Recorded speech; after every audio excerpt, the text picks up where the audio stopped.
welcome to episode 2 of Flow Hustle and Grow TV, coming to you from Manchester here. You might notice I have the fringe back. I was inspired by Kim, who is on my Facebook page quite a lot, and more in the group and on my Instagram things. And she got her fringe cut back in this week, and I had major fringe envy, so I was like, I want my fringe back. So we've got the whole full fringe going back on. So today I wanted to talk to you about how to turn followers into customers. And it's a question I get asked quite a lot, because we can get our followers on our Instagram and things, you know, whether it's 100 or 2,000 or 5,000, you can get those followers. That battle can be won quite easy. And if you're struggling with that, do let me know, because that's something I can help you with if you want to get more followers. But once you've got the followers, how do you then get them to buy? How do they invest in your business or you or your services or products? And that's quite a different challenge then once you've got the followers. Now, do feel free at any point during this, if you've got any questions or I'm going too fast or anything like that, then just, you know, pop a comment in, say hello, let me know. So basically, we've got our followers, let's say on our Instagram, Facebook, Twitter, the 3 main places, maybe even in your group as well. You might want to count those guys if you've got a Facebook group. And you're putting content out there and they're not buying. You're not selling anything. You're pushing your products, you're pushing your services, and you're not getting any sales whatsoever. What do you do?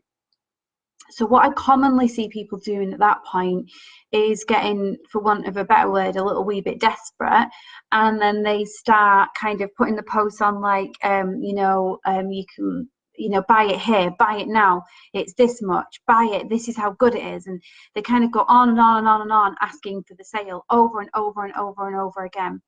And I find that it really, really puts people off when you do that. It all really comes down to kind of the psychology of it and what you're asking there. So if I was to kind of give you an analogy, which I know I've used before, so I'm sorry if I'm kind of boring you. I'm conscious that the fringe isn't quite straight there. So I don't want to bore you with it, but my analogy for this is, imagine if you are dating somebody. So you go on the first date with them and you sat down at the table and you're kind of getting to know the big things, to see if there's like a general compatibility, to see if there's a general conversation that can be held, if they're a laugh and a giggle, if you even fancy them a little bit. There's that big whole piece going on straight away at first. And that's the first date. Now imagine on the first date that one of the people goes, "Will you marry me?" And they're like, "I was just going to go to the bar to get another drink." And the other person's like, "Will you marry me?" Can I go to the toilet and think about it? Do you know what I mean? It'd be like a little bit too much, like you're asking too much on the first kind of encounter.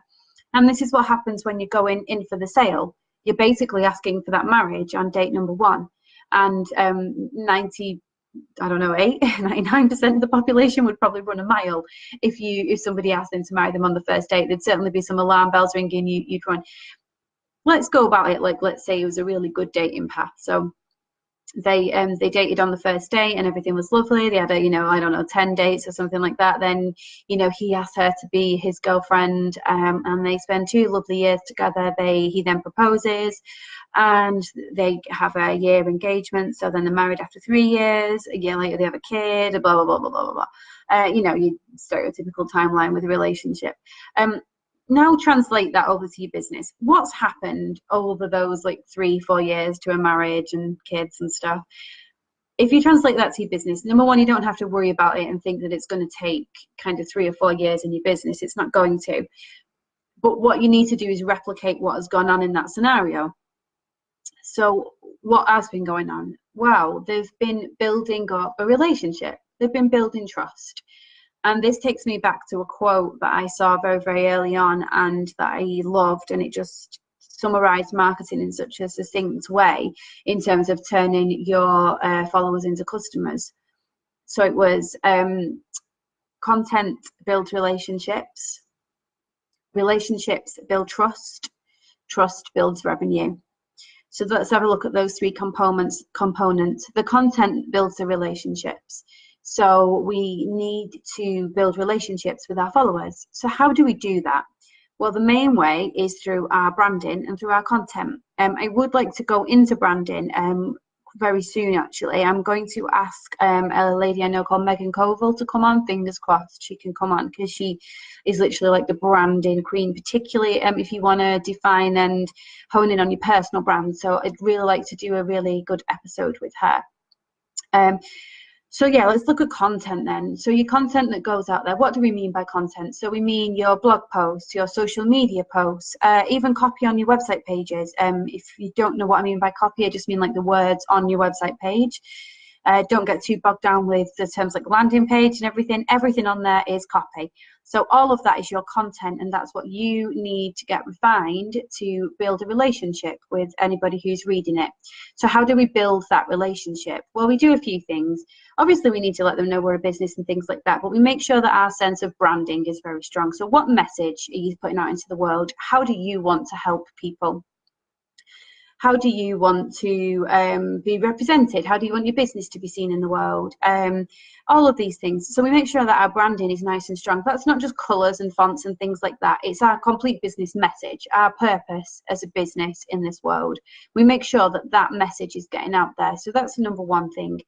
Number two is we need to think about our customers, our ideal customers. So you may have seen these exercises around where you look at who your ideal customer is, and you then address their goals and challenges and pain points and what they want, what they don't want.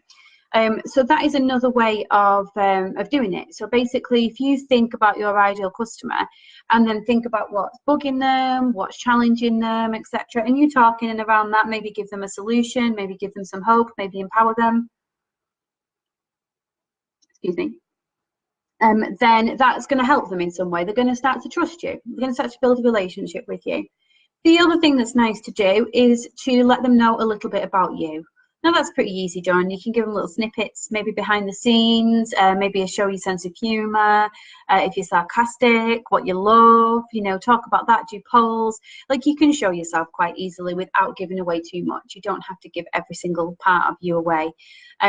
On that note, what I generally say to people on that is only give away, like, if you imagine if a troll went on that post that you put on or that bit of content and trolled you and said something really nasty, how would it make you feel? Would it make you feel completely vulnerable and distraught and upset? If so, consider posting it. Consider if you're willing to put that vulnerability out there, because if it gets scrutinized and sorry, I shouldn't really say scrutinise. I mean, if it gets, you know, attacked in some way, can you handle that? And if that's going to hurt you, then don't do it. It's okay. There's always another bit of content that you can put out there. You know, you can say that you like salt and vinegar crisps, something completely like that's not going to offend anybody. Really. Well, I mean, some people might get offended by that. You know what it's like, but everyone's offended.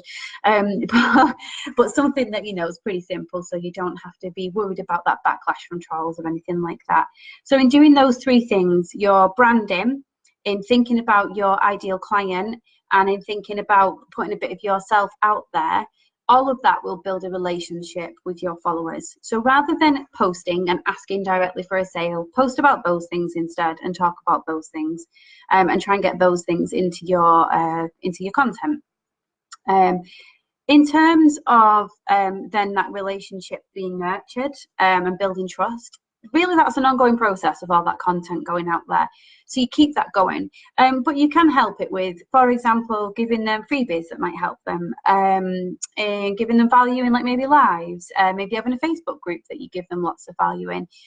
There's different ways and means in which you can bring more value to their lives, and just think about ways in which you can give them kind of content that's you know, going to empower them in some way, or teach them something, or, you know, just give them a good old chuckle, like entertain them in some way.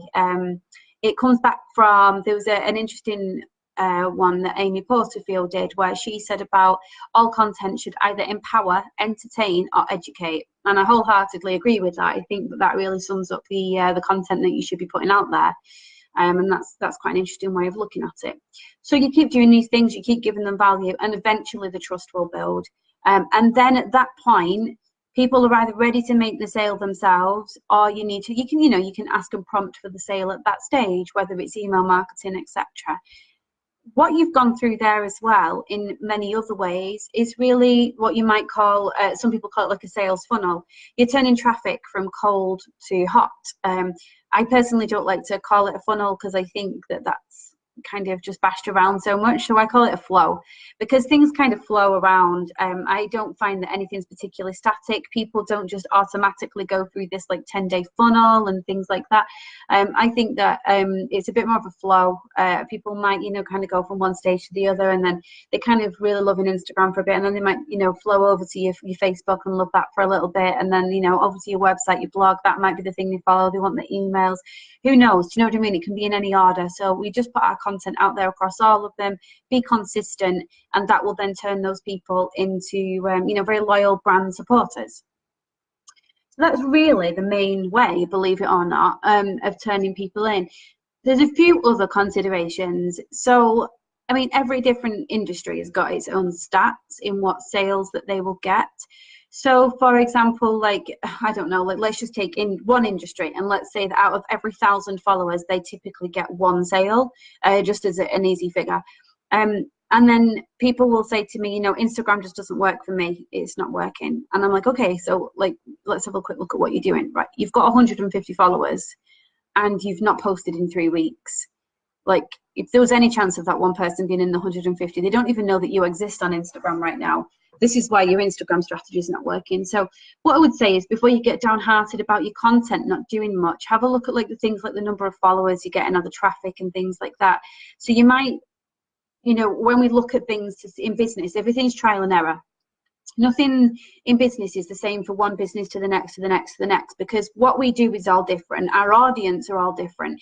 Even if you share an exact same audience with another business, your business and you are unique. So that's going to be different on its own. So that's why we can't do the same thing. So you can replicate what another business is doing, but that might not work for your business. So you have to trial and error to make and see what, you know, works for your business. And when we can have a good idea, but you're always going to have to do some trial and error to see what's actually working. So completely lost my train of thought. Trial and error, business. Oh my God, somebody help me here.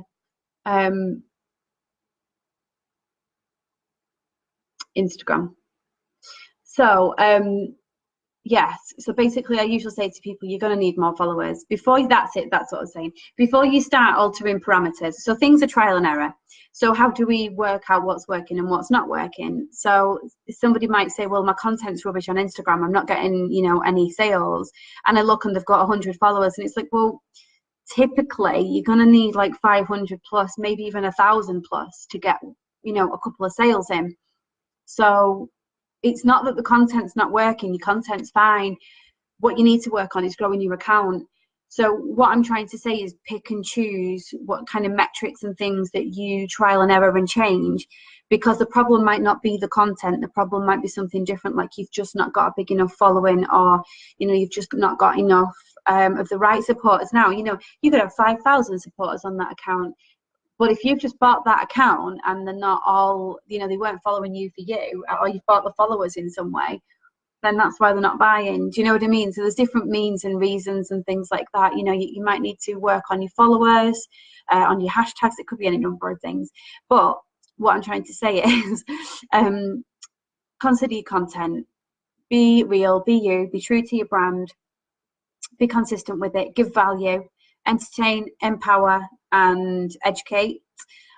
And that is what will turn your lovely followers eventually into customers. So I hope that helped. I didn't have any questions this week to answer. I must have answered everything last week for you, but please do send any questions. I don't mind answering them whatsoever. You can send them to hannah@shehustlesinc.com. Very tired today on a beautiful day, and I'm going to eat a crisp butty in a minute. I've got a salt and vinegar crisp butty, which is why salt and vinegar crisp on the brain. I'm a tired old Monday here. It's nothing to do with watching Outlander till very late last night. Nope. But good God, Jamie in Outlander, dear me. Anyway, So that really just leads me on to letting you know about the offer I've got out at the moment, which is completely free. I'm not after any of your pennies, don't worry. It's 34 pages. I can't even tell you how long it took me to write that out for you. Basically, one of the things I'm talking about today was about turning followers into customers, and that's part of this download. You can get the link in the description of this video to go and get it.